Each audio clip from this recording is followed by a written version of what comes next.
Good morning guys. और सुबह के बज चुके हैं 8 गाइज। मैं हेडफोन माइक लूं या ना लूं गाइज, पर मैं सिंपैथी बहुत अच्छी ले लेती हूँ गाइज। तो आज फिर से मैंने एक ऐसा थंबनेल लगा लिया है गाइज की हो सकता है इससे मेरे व्यूज पे फर्क पड़ जाए, पर देखो कोनी अपने तो अपने ही होवे, लेकिन यहाँ तो अपनों ने साथ ही छोड़ दिया गाइज। इसीलिए अब मेरे आस पड़ोस के लोग मेरी किचन में मदद कर रहे हैं गाइज। तो देखते हैं गाइज अब इस बात पे क्या रिस्पॉन्स आता है गाइज। टाइटल तो मैंने डाल दिया है गाइज, अब व्यू शाम तक मैं देख लूंगी गाइज। तो आप लोग भी गाइज देख लिया करो और मेरे इंस्टाग्राम पे भी मुझे देख लिया करो गाइज। नवे नवे सूट डालूं मैं वहां पे, पर वहां पे आप लोग व्यूज नहीं देते गाइज, तो इसीलिए मुझे वो सूटों का प्रमोशन गाइज अब यूट्यूब पे आके करना पड़ेगा गाइज। सो ठीक है गाइज, जैसे जैसे जो होता जाएगा गाइज वो मैं आपको बता दूंगी। तो तन्नू भी स्कूल से आने वाली है गाइज, खाना वाना बनाती हूँ उसके लिए दीदी के साथ मिलके, क्योंकि अपने तो अब रहे नहीं गाइज, पर आयों ने बहुत ज्यादा साथ दे दिया है गाइज मेरा। Hello friends, good morning and welcome back to another reaction video. So आप लोगों ने स्टार्टिंग से समझ गए होंगे कि रिएक्शन आज किन के ऊपर बनने वाला है। तो जो सपना जिज्जी है ना, ये बिल्कुल भी अपनी हरकतों से बाज नहीं आने वाली है। इनका ये रोज का ही काम हो गया कि जैसे ही इनके व्यूज में ड्रॉप आने शुरू होते हैं ना, ये कोई ना कोई ऐसी चिंगारी लगा देती है जो आगे चल के आग का रूप ले लेती है। उसके बाद यही रोते रोते सारा कलेश इकट्ठा कर देती है। लास्ट टाइम भी यही हुआ। हालांकि हम लोगों ने इनको भरपूर उस चीज में सपोर्ट किया, क्योंकि जो चीज गलत है वो गलत है, लेकिन हमें ये चीज भी नहीं भूलनी चाहिए कि शुरुआत कहाँ से होती है। लास्ट टाइम भी इन्होंने रक्षाबंधन का ऐसा सीन क्रिएट किया जिसकी वजह से दूसरी पार्टी आग बबूला हो गई, और आज इन्होंने फिर से एक ऐसा टाइटल लगा लिया है जो डायरेक्टली इनडायरेक्टली फिर से इन्होंने अपनों को टारगेट कर लिया है।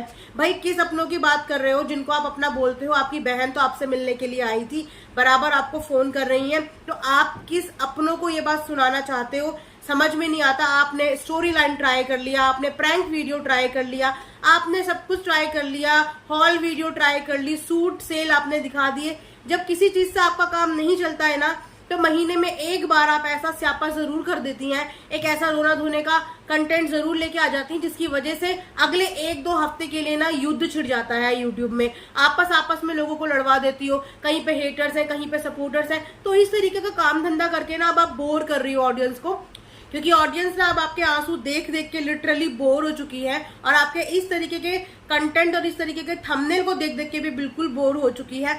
आपकी परिभाषा में अपने कौन होते हैं? आपकी परिभाषा में अपने वो होते हैं जो आपके साथ किचन में रोटियां सिखवाएं। आपकी परिभाषा में अपने वो होते हैं जो आपके साथ स्टोरीज में पार्ट ले, जो आपके साथ आपके कंटेंट का हिस्सा बने। उसके अलावा अपने कोई नहीं होते। अपनों का आपने 1 मिनट में ये लाइन में लिख दिया कि अपनों से अच्छे तो पराए हैं। आप भूल गई कि जब आप इस रोना कांडी वाले दौर में गुजर रही थी तो आपकी बहन आपके पास आई थी, अपना काम धाम सूट सिलाई सब कुछ छोड़ के वो आपके पास आई थी, आपका मन डाइवर्ट करने के लिए, आपसे मिलने के लिए, आपको ये एहसास दिलाने के लिए कि आप अकेली नहीं हो। उन्होंने टालू को सपोर्ट नहीं करा, उन्होंने एक बार भी वहां जाना जरूरी नहीं समझा, लेकिन उन्होंने खुले प्लेटफॉर्म पे आपको सपोर्ट किया। तो आप अब कैसे ये टाइटल डाल सकती हो कि अपनों से अच्छे तो पराए हैं? तब आपको ये पराए कहाँ गए थे? क्यों आपको 1 हफ्ते तक ये पराए चुप नहीं करा पाए, जो एक दिन में आके सुनीता दीदी ने आपको करा दिया था? अपने ही होते हैं, आप उनको परायों के साथ कंपेयर कभी भी नहीं कर सकते। हाँ, आप ये बोल सकते हो कि पराये भी मेरे अपने जैसे हैं, लेकिन बार बार अपनों को टारगेट करना बंद कर दो। आप खुद बता दो कि आपने अपना कौन सी चीज निभाई है, आपने कौन सा अपना सगा रिश्ता निभा लिया, या आपने कौन सा अपनापन दिखा दिया किसी को। हम तभी किसी पे उंगली उठा सकते हैं जब हमने सामने वाले के लिए बहुत कुछ किया हो। आप खुद गिनती में करके बता दो कि आपने किसके लिए, अपने किस सगे के लिए आपने क्या क्या किया है। ठीक है, तो बार बार इस तरीके की चीजों से ना अब ऑडियंस बहुत पक चुकी है। ऐसा ना हो कि जब एक बार एक कहावत बोली जाती है कि एक आदमी को झूठ बोलने की आदत थी, वो हमेशा गांव में हल्ले मचा देता था, शेर आया शेर आया शेर आया, और लोग फटाफट जमा हो जाते थे उसे बचाने के लिए, उसकी केयर करने के लिए, कहीं से हार्म तो नहीं पहुंच गया। और जिस दिन सच में शेर आ गया और वो चिल्लाता रह गया कि शेर आया शेर आया शेर आया, उसकी हेल्प के लिए वहां पे कोई भी नहीं पहुंचा। तो आपका भी ना कुछ वैसा ही हिसाब किताब हो गया है कि आपको जब कुछ नहीं मिलता तो आप रोती रोती रोती रोती ये सब चीजें करती हो। उसके बाद जब इस चीज का झगड़े शुरू हो जाते हैं, इस चीज का तमाशा बन जाता है, और तब इनोसेंट पब्लिक ऑडियंस आपके चक्कर में बेवकूफ बनती है और फिर आपस में ही लड़ाई शुरू कर देती है। क्योंकि हमें तो सामने से दिख रहा है ना, हम तो आपके व्लॉग को बहुत अच्छे से एनालाइज कर रहे हैं। हालांकि हमें भी ये बात पता थी कि शुरुआत लास्ट टाइम भी आपने की थी, लेकिन टालू ने वहां से बहुत ही गलत शब्द बोले थे जिनका विरोध करते हुए हमने उनके अगेंस्ट बहुत सारी वीडियोस बनाई। लेकिन अब आप फिर से वही चीज कर रही हो, आप फिर से उंगली कर रही हो। तो अगर उंगली कर रही हो ना, रिस्पॉन्ड में अगर 4 उंगलियां आपकी तरफ आएंगी ना, तो फिर रोते रोते प्लेटफॉर्म पे मत आना, फिर 3-3 4-4 दिन के लिए गायब मत हो जाना। आप सिंपल सी व्लॉगिंग करो यार, जैसे आप व्लॉगिंग करती थी वैसी व्लॉगिंग करो ना। व्लॉगिंग के अंदर आपने कभी स्टोरी लाइन डाल दी, कभी आपने कुछ डाल दिया, क्यों इस तरीके का ड्रामा कर रहे हो? आपका व्लॉगिंग चैनल है, डेली व्लॉगिंग का चैनल है।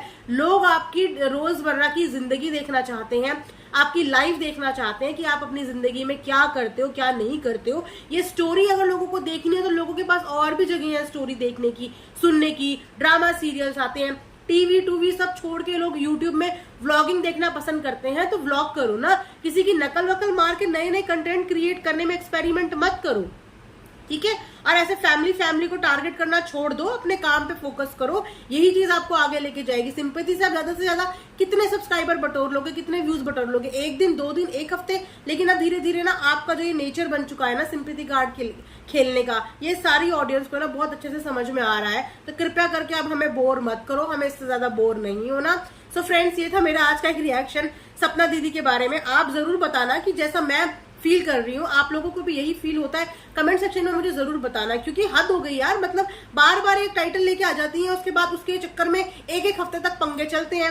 आप लोग भी पिसते हो, ऑडियंस भी पिसती है इस चक्कर में, और हम लोग भी पिसते हैं क्योंकि हम तो रिएक्शन वीडियोस बनाते हैं। अब बाद में गाली सुनने को हम ही लोगों को मिलती है। तो इस तरीके की चीजों को मैं तो बिल्कुल सपोर्ट नहीं करती। मुझे आप एकदम से जहां पे गलत लगी, मैंने आपको स्टार्टिंग में ही आकर रोक दिया कि रुक जाओ, थम जाओ, चीजों को मत बढ़ाओ, अपनी सिंपल व्लॉगिंग कर लो। आप पे और भसड़ों से और सिंपैथी कार्ड खेलने से आगे भी बहुत कुछ होता है व्लॉगिंग में, वो करो, वो ऑडियंस पसंद करेगी, उसमें ऑडियंस आपको देखना चाहती है, ठीक है। सो ये था मेरा आज का एक reaction. Thanks for watching. Earth mom Dehradun.